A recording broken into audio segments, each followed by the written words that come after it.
Pukul 13 waktu Indonesia Barat.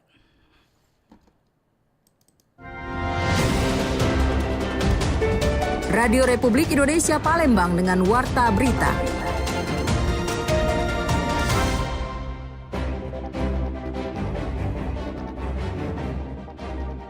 Selama 2 hari terakhir ini cukup melonjak drastis karena memang ada batch terakhir di batch 4 yang baru masuk di hari Senin kemarin kami melakukan pembayaran, dan jika sampai dengan malam hari jika sudah tidak ada warga yang melakukan pengambilan maka dana akan dilakukan pengembalian.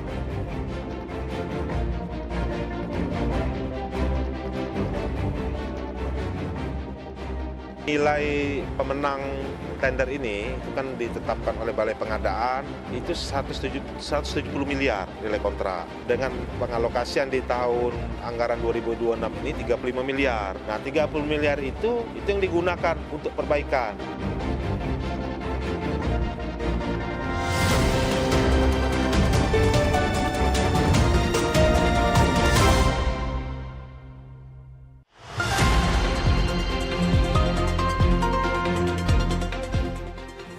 Selamat siang, Anda mendengarkan Warta Berita RRI Palembang. Sari Berita. Penerima bantuan langsung tunai di Kota Palembang baru terrealisasi sekitar 19.000 penerima. Pemerintah gelontorkan 170 miliar rupiah untuk perbaikan jalan rusak di Musi Banyuasin dan Musi Rawas.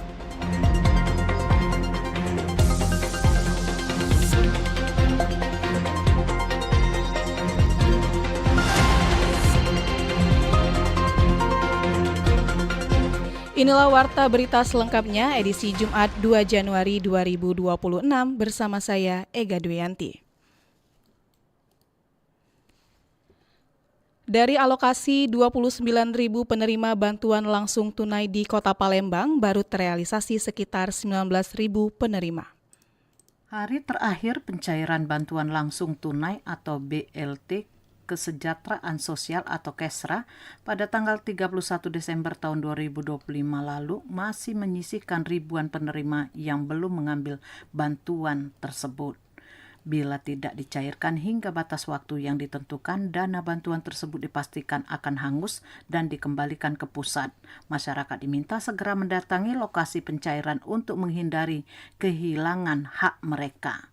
Kantor pos di Jalan Merdeka Palembang sudah dipenuhi oleh warga yang berbondong-bondong datang untuk pencairan BLT KESRA pada hari terakhir layanan. Pencairan kali ini ditujukan kepada penerima bantuan pada gelombang 3 dan 4 yang telah dimulai sejak tanggal 16 Desember lalu, dan total alokasi pencairan bantuan mencapai 79.000 penerima manfaat yang tersebar di berbagai daerah. Namun hingga mendekati penutupan layanan, sekitar 25.000 penerima dari 5 kabupaten dan kota di Sumatera Selatan masih belum mencairkan bantuan mereka. Di Kota Palembang, dari alokasi 29.000 penerima pada gelombang 3 dan 4, baru sekitar 19.000 yang berhasil menerima bantuan. Sebagai upaya memudahkan, ratusan penerima gelombang 4 juga dilayani dengan pengantaran langsung ke rumah mereka. Eksekutif General Manager PT Pos Indonesia KCU Palembang Dani Wahyu Saputra mengatakan, pencairan BLT KESRA hanya dilayani hingga 31 Desember tahun 2025. Setelah batas waktu tersebut, bantuan tidak dapat dicairkan lagi dan seluruh dana yang tidak diambil akan dikembalikan ke kantor pusat. Palembang di batch 3 batch 4 ini kami mendapatkan alokasi di 29.000 dan sudah tersalur sampai dengan kemarin di 19.000, jadi masih sisa kurang lebih 9.000 penerima.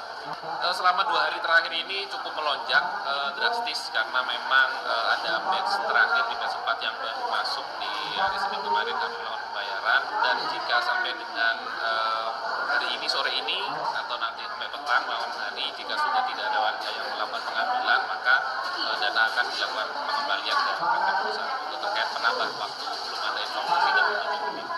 Dani mengingatkan kepada warga untuk segera memanfaatkan kesempatan terakhir tersebut sebelum dana bantuan hangus. Pencairan BLT Kesra pada tahun ini juga mengalami hal serupa dengan gelombang sebelumnya, di mana sisa dana yang tidak terserap sepenuhnya kembali ke pusat sesuai dengan ketentuan yang berlaku. Masyarakat dihimbau untuk lebih aktif mengawasi informasi terkait pencairan agar tidak kehilangan kesempatan mendapatkan bantuan yang sangat dibutuhkan di tengah kondisi ekonomi yang sulit. Lamsi Harsiltonga melaporkan. Beralih ke informasi selanjutnya, LRT Sumsel menambah perjalanan untuk melayani lonjakan penumpang selama masa tahun baru. Selama masa angkutan libur Natal dan Tahun Baru atau Nataru 2025-2026, LRT Sumatera Selatan melakukan penyesuaian layanan dengan menambah sejumlah perjalanan. Pada 21 dan 25 Desember 2025, LRT Sumatera Selatan menambah 8 perjalanan hingga total menjadi 102 perjalanan. Khusus malam pergantian Tahun Baru, jumlah perjalanan ditambah 16 perjalanan dari semula 94 menjadi 110 perjalanan dengan layanan diperpanjang hingga pukul 2:09 dini hari. Pada 1 Januari 2026, penyesuaian layanan juga dilakukan pada tanggal 1 hingga 4 Januari 2026. Manajer Humas KAI Driver 3 Palembang Aida Suryanti mengatakan penyesuaian ini dilakukan oleh PT KAI selaku operator LRT Sumatera Selatan bersama Balai Pengelolaan Kereta Api Ringan Sumatera Selatan guna mengakomodasi meningkatnya mobilitas masyarakat selama libur Nataru.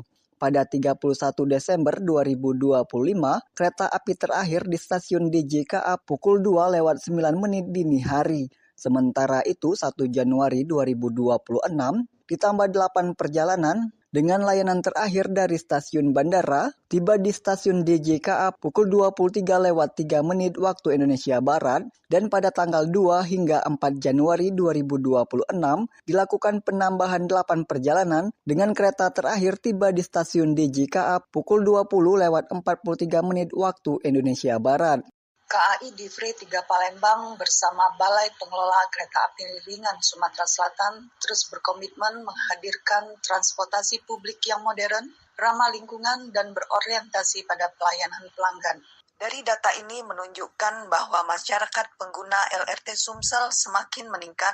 Ditambahkan Aida, selain penambahan perjalanan, PT KAI juga menyiagakan seluruh petugas operasional mulai dari petugas stasiun, awak kereta, keamanan, kebersihan hingga pusat pengendalian guna memastikan kelancaran layanan. Aida menghimbau pengguna LRT Sumatera Selatan untuk tetap mematuhi aturan termasuk larangan membawa barang mudah terbakar seperti kembang api dan petasan demi keselamatan bersama. Hingga akhir Desember 2025, LRT Sumatera Selatan telah melayani 4.600 penumpang dengan rata-rata harian sekitar 12.000 penumpang dan diharapkan jumlah pengguna terus meningkat pada tahun 2026 seiring bertambahnya minat masyarakat terhadap transportasi publik. Dari Palembang, Sumatera Selatan, Muhammad Irfan, Pro 1 RRI terus mengudara untuk Indonesia. Pemerintah gelontorkan 170 miliar rupiah untuk perbaikan jalan rusak di Musi Banyuasin dan Musi Rawas. Perbaikan jalan direncanakan akan dimulai pada bulan Januari 2026. Pemerintah pusat melalui Satuan Kerja Pelaksanaan Jalan Nasional Satker PJN Wilayah 1 Sumatera Selatan telah mengunci anggaran sebesar 170 miliar rupiah untuk membenahi kerusakan jalan nasional yang menghubungkan Kabupaten Musi Banyuasin hingga Kabupaten Musi Rawas. Langkah ini menjadi jawaban atas keluhan masyarakat terkait kondisi infrastruktur yang sempat viral di media sosial.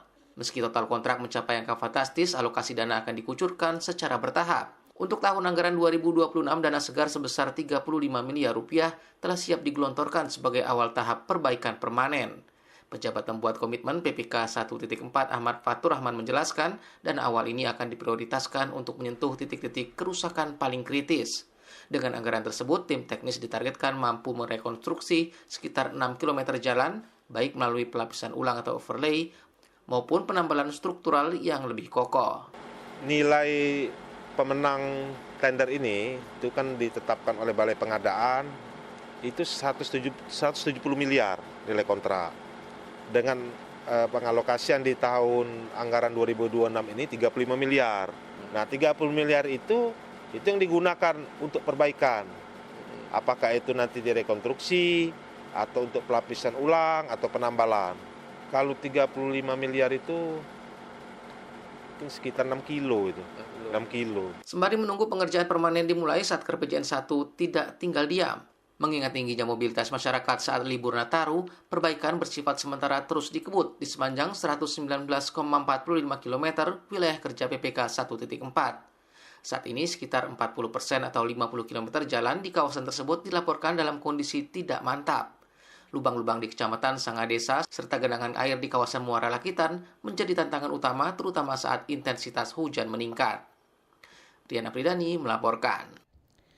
Pendengar, warta berita ini disiarkan secara langsung melalui RRI Programa 1 Palembang frekuensi 92,4 FM dan disiarkan juga melalui streaming aplikasi RRI Digital yang bisa diunduh melalui Play Store dan App Store.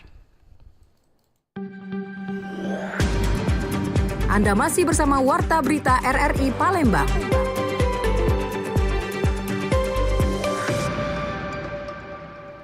Kita beralih ke informasi selanjutnya, pendengar. Kejaksaan Negeri Banyuasin melakukan penahanan terhadap tersangka dalam perkara tindak pidana perpajakan.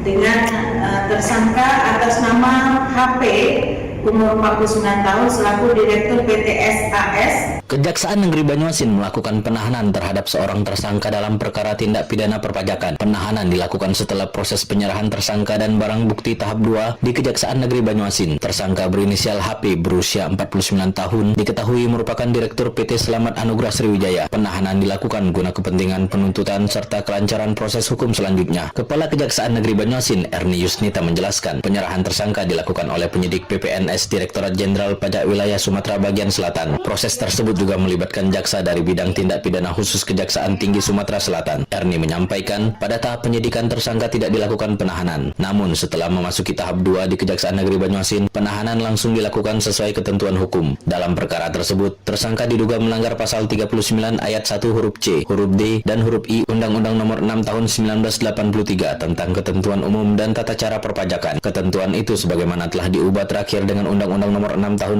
2023 tentang Cipta Kerja Jungto pasal 64 ayat 1 Kitab Undang-Undang Hukum Pidana. Akibat perbuatan tersangka, negara diduga mengalami kerugian pada pendapatan negara. Total kerugian negara dalam perkara ini mencapai lebih dari 2,6 miliar rupiah.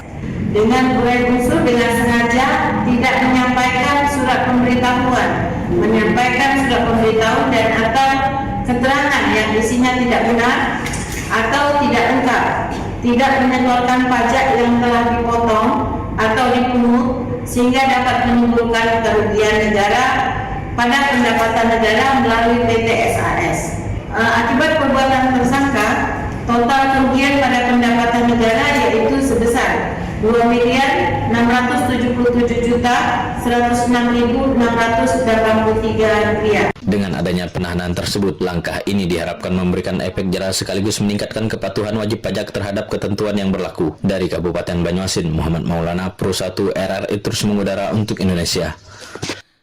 Informasi selanjutnya, Klinik Tirta Medical Center bekerja sama dengan Kemenkes dan Pemkot menggelar pemeriksaan gratis untuk mencegah meningkatnya kasus kanker serviks di Kota Palembang. Dalam upaya menekan angka kanker serviks yang kian meningkat, Klinik Tirta Medical Center bekerja sama dengan Kementerian Kesehatan dan pemerintah Kota Palembang menggelar pemeriksaan HPV DNA gratis. Pemeriksaan ditujukan bagi perempuan yang sudah menikah dengan rentang usia 20 hingga 69 tahun. Panitia kegiatan Beli Fitriani mengungkapkan, kegiatan ini menargetkan 1.000 peserta dan berharap program ini meningkatkan kesadaran perempuan terhadap pentingnya deteksi dini kanker serviks. Saat ini, angka kasus kanker serviks di Kota Palembang terus mengalami peningkatan. Kondisi tersebut disebabkan masih minimnya kesadaran masyarakat untuk melakukan deteksi dini. Kebetulan lagi ada program kerjasama sama Kemenkes untuk program HPV DNA gratis untuk masyarakat Kota Palembang.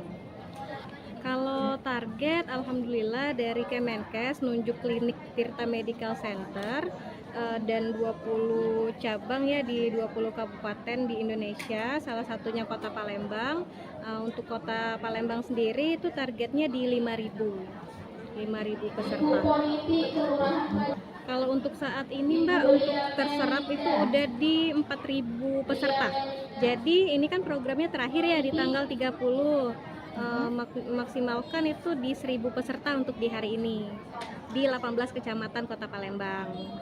Selain melakukan pemeriksaan sejak dini, diharapkan masyarakat untuk mencegah kanker serviks dengan melakukan vaksinasi HPV sedini mungkin. Pencegahan juga dapat dilakukan dengan menerapkan gaya hidup sehat seperti menjaga kebersihan organ kewanitaan, menghindari perilaku seksual beresiko, berhenti merokok, mengkonsumsi makanan bergizi seimbang, rutin berolahraga, serta melakukan pemeriksaan kesehatan secara berkala. Erlin Fartesa melaporkan.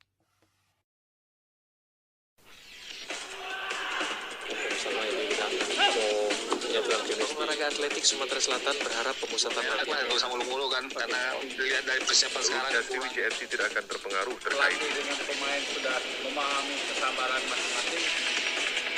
Berita olahraga.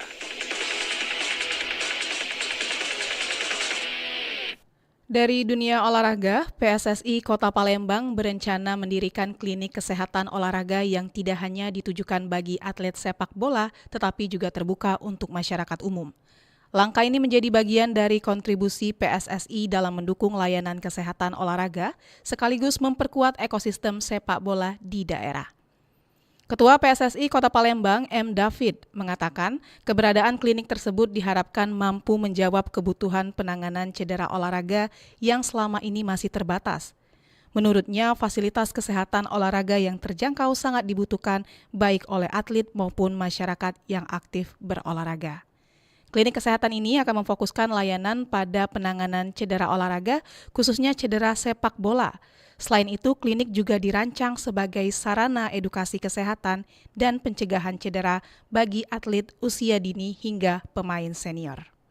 Ya, kalau untuk PSSI ini sementara ini baru seperti itu dulu ya, untuk penanganan cepat aja ya, penanganan cepat dan pengobatan bagi atlet-atlet sepak bola yang mengalami cedera atau yang lainnya nanti, dan juga ini bisa digunakan untuk warga sekitar. Dengan dibukanya layanan untuk masyarakat umum, PSSI Kota Palembang berharap klinik tersebut dapat memberi dampak sosial yang lebih luas, sekaligus menumbuhkan kesadaran akan pentingnya kesehatan dalam aktivitas olahraga. PSSI Kota Palembang optimis inisiatif ini dapat menjadi model pengembangan sepak bola berbasis layanan kesehatan yang berkelanjutan dan dapat direplikasi oleh PSSI di daerah lain. Demikian Warta Berita Radio Republik Indonesia Palembang. Sekian Warta Berita Produksi Radio Republik Indonesia Palembang. Sebelum berpisah, kami sampaikan kembali pokok-pokok berita. Penerima bantuan langsung tunai di Kota Palembang baru terrealisasi sekitar 19.000 penerima. Pemerintah gelontorkan 170 miliar rupiah untuk perbaikan jalan rusak di Musi Banyuasin dan Musi Rawas. Informasi lainnya dapat Anda akses melalui website kami di rri.co.id. Kami juga membuka ruang aspirasi bagi Anda untuk menyampaikan peristiwa yang berada di sekitar Anda melalui line WhatsApp dan SMS di 0821 7927 9090. Mewakili kerabat kerja yang bertugas, saya Ega Duyanti undur diri, sampai jumpa.